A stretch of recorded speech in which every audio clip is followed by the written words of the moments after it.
ton though. His 81-ball century, the fastest ever by a Sri Lankan in the World Cup, as Sri Lanka made 332 for 7. In reply, Canada lost wickets steadily as Sri Lanka's varied attack, even without the injured Lasith Malinga, proved too strong. Tisara Pereira made a memorable World Cup debut with a wicket off his first ball. He ended up with 3 wickets, as did his new ball partner Nuwan Kulasekara. Canada eventually subsided to 122 all out, Sri Lanka the winners by 210 runs. The co-hosts' World Cup bid off to a terrific start. Guy McCree, Al Jazeera. Claudio Ranieri has handed in his resignation as manager of Serie A side Roma. The club say they will make a decision on their manager on Monday. Now, it follows a disastrous result on Sunday when his team let slip a 3-goal lead to lose 4-3 at Genoa. Initially, it was looking good for Roma. After a quarter of an hour, they were 2-0 up thanks to goals from Mexis and Berdiso. After halftime, it got even better for the visitors as Francesco Totti made it 3-0. Then, just a minute later, the collapse began. Rodrigo Palacio pulled 1 goal back. Alberto Palaci made it 3-2. 6 minutes later, Palacio scored his second to bring Genoa level. That was before Palaci completed a remarkable comeback with the winner 5 minutes from time.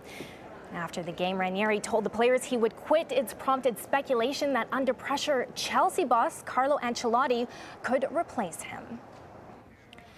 Roma's loss means they remain 8th. It's their 4th defeat in a row in all competitions. The top 4 sides all won.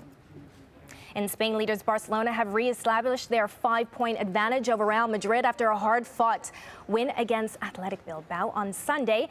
Now, Barcelona took a 4th-minute lead. David Villa on target from Dani Alves' pass. But Bilbao proved irresolute opponents, and it was they who equalized just after halftime. Sergio Busquets fouled Fernando Llorente, and Andoni Iraola stepped up to score Bilbao's equalizer from the penalty spot. Barcelona looked like it might drop 2 vital points before Lionel Messi struck with 12 minutes left to give the home side a 2-1 win.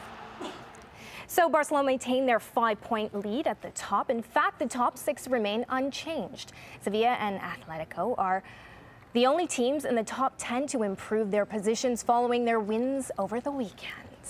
In the English FA Cup, Arsenal were brought back down to earth on Sunday after their win over Barcelona on Wednesday. The Premier League side failed to get past Leyton Orient to play in the 3rd tier of English football. Arsenal took the lead in this 5th round tie just 8 minutes into the second half. Thomas Rositzky heading Nicholas Bentner's cross. They looked to be going through until the 89th minute when Orient's Jonathan Tehu squeezed past the Gunners' defense to level the match. The 1-1 draw earns Leyton Orient, who are struggling financially, a lucrative replay at the Emirates Stadium.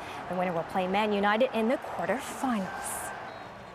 Now, the NASCAR series in the United States is well known for its frequent crashes, but this year's Daytona 500 was even more chaotic than usual.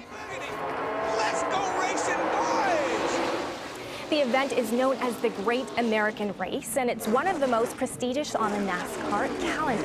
This year's was also one of the most dramatic, as on the 29th lap, most of the field were caught up in a multiple-car pileup. Oh, that crash resulted in one of a record 16 cautions during the race. The lead also changed to 74 times, but at the end of it all, Trevor Bayne came out in front. Bayne had celebrated his 20th birthday just 1 day before. He's the youngest winner in the 52-year history of the Daytona 500. To tennis, and Caroline Wozniacki won her first WTA title of the season with a straight sets victory over Svetlana Kuznetsova in the final of the Dubai Championships. Wozniacki, who regained the world #1 ranking earlier in the tournament, proved too strong for Kuznetsova. The Dane broke her Russian opponent's serve 7 times in all as she cruised to a 6-1, 6-3 victory. It's Wozniacki's 13th career title. In men's tennis, Andy Roddick won the 30th ATP title of his career with what he described as a shot of his life in the final of the Memphis International. The American's diving effort clinched a 3-set thriller against Canadian Milos Raonic after a marathon 2 hours, 36 minutes on Sunday.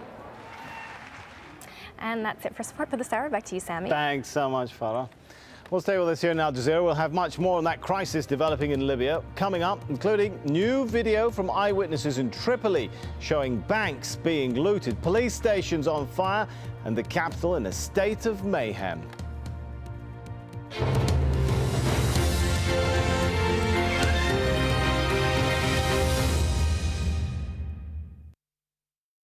An uprising on the streets, showing no sign of relenting.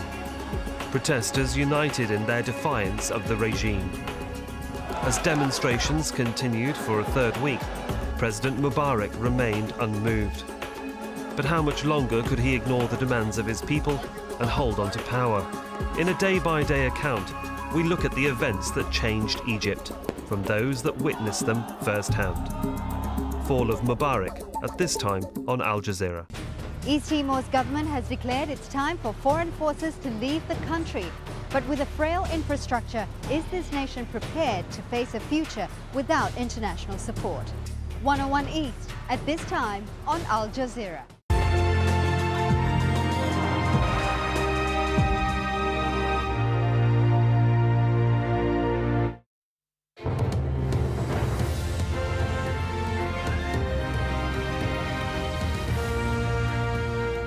It's 11 GMT, you're watching Al Jazeera. I'm Sami Zaidan with the top stories now. Witnesses tell Al Jazeera that more than 60 people have been killed in violence on Monday in the Libyan capital Tripoli. The son of Libyan leader Muammar Gaddafi is warning of a civil war if anti-government protests continue to spread. The warning has failed to halt demonstrations. Anti-government protesters say they've taken control of Libya's second city, Benghazi. And eyewitnesses tell Al Jazeera the cities of Al-Bayda and Sabha are also in the hands of protesters. Well, in other news, an Indian court has upheld the death sentence for the sole surviving gunman of the 2008 Mumbai attacks. Well, let's now return to Tripoli. We're being told protesters have attacked police stations and the heavily guarded state television station. Well, the security forces are said to be looting banks and other government institutions. Lawrence Lee reports. Although these pictures from Tripoli have only just emerged, they're from the weekend. But what they purport to show mirrors the latest information from the protesters. Banks being looted, police stations on fire, dozens killed. Elsewhere, a military camp abandoned by soldiers has apparently been attacked from the air, presumably to stop demonstrators getting weapons. I have confirmed and very serious information. There is a military camp called Haniya, located about 15 kilometers west of Ajdabia. It has been fully evacuated from all military and security forces. And because it has large arms stocks, unknown planes are now attacking it. They are trying to destroy it. Earlier pictures from Tripoli, the most recent in fact, suggest violence but give little idea about who's winning. Gunfire can be heard, but then again recent pictures to come out of the second city, Benghazi, also showed protesters being attacked and hurt. Yet just a few hours later, more emerged, which appear to back up claims by protest organisers that the city has